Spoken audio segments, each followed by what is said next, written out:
नवीन एस.टी.पी. Plant करता 300 झाडांची कत्तल होण्याची शक्यता आहे. साधूग्रामच्या 1800 झाडांचा प्रश्न अनुत्तरित आहे. असं असताना एस.टी.पी. प्लांट करता झाडांची कत्तल केल्याचा पर्यावरण प्रेमींनी आरोप केलाय. आगामी कुंभमेळ्याच्या अनुषंगानं शहरात नवीन एस.टी.पी. प्लांट तयार होतोय. तपोवन परिसरात उभारला जाणारा नवा एस.टी.पी. प्लांट हा वादात सापडताना दिसतोय. एस.टी.पी. प्लांट करता झाडं तोडण्याकरता हरकत घेतली गेली असल्याचं महापालिका प्रशासनाचं स्पष्टीकरण आहे. केवळ 2च हरकती आल्या, त्याचं समाधान केल्याचं देखील म्हटलं जात आहे. या सगळ्या संदर्भात पर्यावरण प्रेमींसोबत संवाद साधले आपले प्रतिनिधी महेश महाले यांनी. एकीकडे तपोवनातील साधूग्रामसाठी प्रस्तावित वृक्षतोड याचं आंदोलन सुरू असताना दुसरीकडे महापालिका प्रशासनाने एस.टी.पी. प्लांटसाठी या ठिकाणी जर बघितलं असेल तर तपोवनपासून अवघ्या काही मीटर अंतरावर झाडांची कत्तल करण्याचा आरोप करण्यात आलेला आहे. या ठिकाणी जवळपास 300 झाडांची जी कत्तल आहे ती करण्यात आलेली आहे. नवीन एस.टी.पी. प्लांट उभारणीसाठी खर्च ही करण्यात आलेली आहे. यासाठी महानगरपालिकेकडनं हरकती देखील मागवण्यात आलेल्या होत्या. मात्र त्याचं आम्ही समाधान केलं असल्याचं महानगरपालिकेकडून स्पष्टीकरण देण्यात आलेले आहे. मात्र ही झाडांची कत्तल नेमकी कधी आणि कशी केली या संदर्भात खरं तर पर्यावरण प्रेमीने देखील सवाल उपस्थित केलेला आहे. काय सांगणार? खरं तर रातोरात ही जी झाडे आहे ही तोडण्यात आलेली आहे आणि महापालिका असं म्हणते का आम्ही याच्यासाठी हरकती मागवलेल्या होत्या. आता परत प्रश्न तोच उद्भवतोय नाशिक महानगरपालिकेच्या संदर्भात की नाशिक महानगरपालिका नक्की पारदर्शकपणे काम करते का नाशिककरांना फक्त कुठलं तरी भ्रमात ठेवते सगळ्या गोष्टीमध्ये. आता त्या ठिकाणी आम्ही सर्व नाशिककर पर्यावरणप्रेमी तपोवनातली 1317 झाडं वाचवण्यासाठी आम्ही भांडतोय आणि ह्या ठिकाणी रातोरात जर ते असे झाडं तोडून आणि दुसरीकडे म्हणता आम्ही प्लांट पण केलेत तर हा जो त्यांचा डाव आहे हा कितपत खरा याच्यावर सर्वांना शंकाच आहे. पण दुसरी गोष्ट म्हणजे याच्यात कुठलं डॉक्युमेंट तुम्ही ऑन साईटवर टाकलं आहे का ते डॉक्युमेंट सर्व नाशिककांना तुम्ही पब्लिश करा. ती दुसरी गोष्ट म्हणजे त्या ठिकाणी तुम्ही जे झाडं लावलेत ते झाडं कुठून आणले? कारण तपोवनच्या झाडांना तुम्ही राजमंदिरला गेलेत तर त्या ठिकाणी तुम्ही 7,500 झाडं लावलेत. ते झाडं तुम्ही कुठून आणले? कोणत्या प्रजातीचे आणले? कारण तुम्ही त्या ठिकाणी म्हणता विदेशी देशी तुम्ही आपण मुद्दा काढला होता तर तो त्या ठिकाणी तुम्ही कुठले देशी झाडं लावलेत का त्याचे डिटेल द्या. ते कोणाला लावायचे तुम्ही कॉन्ट्रॅक्ट दिलं ती माहिती सगळ्यांना पब्लिश करा. परत या ठिकाणची तुम्ही झाडं जे तोडलेत हे झाडं तुम्ही तोडताना तुम्ही कोणाच्या हरकती घेतल्या कारण की हरकती कुठल्या पेपरला दिल्या हा पण एक मुद्दा आहे. तर या सर्व गोष्टीला तुम्ही जे जबाबदार आहे कारण ह्या एवढ्या तुम्ही तर रातोरात ज्या गोष्टी करतायत याच्यात नक्कीच तुमचा कुठेतरी गैरकारभार आहे असं आम्हाला शंका आहे.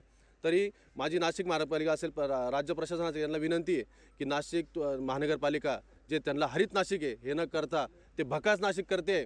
तरी आम्ही सर्व नाशिक कार्याप्रेमी आणि पर्यावरणप्रेमींची विनंती करतोय की या ठिकाणी तुम्ही त्वरित वृक्षतोड थांबवा. नाही तर आम्ही नाशिक कार्याप्रेमी मिळून नाशिक शहरात आता अजून मोठ्या प्रमाणात आंदोलन उभं करू या विरोधात. तरी आमची मागणी की त्वरित हे जे कारवाई दोषी आहेत त्या अधिकाऱ्यांना तुम्ही निलंबनाची किंवा जी सरकारी चौकशी असेल ती कारवाई करा. एकीकडे तपोवनातला मुद्दा हा पेटलेला आहे. अनेक झाडं आहेत ते प्रस्तावित वृक्षतोडीच्या विरोधात नाशिककर उतरलेले. मात्र दुसरीकडे अशा पद्धतीची वृक्षतोड करण्यात आलेली. काय वाटतं याबद्दल? म्हणजे काही शब्द सुचत नाही की असं आम्ही एकीकडे तिकडे लढा देतोय आणि एकीकडे हे दृष्टीआड असे कामं चालू आहे. आमची दिशाभूल करण्याचं काम चालू आहे.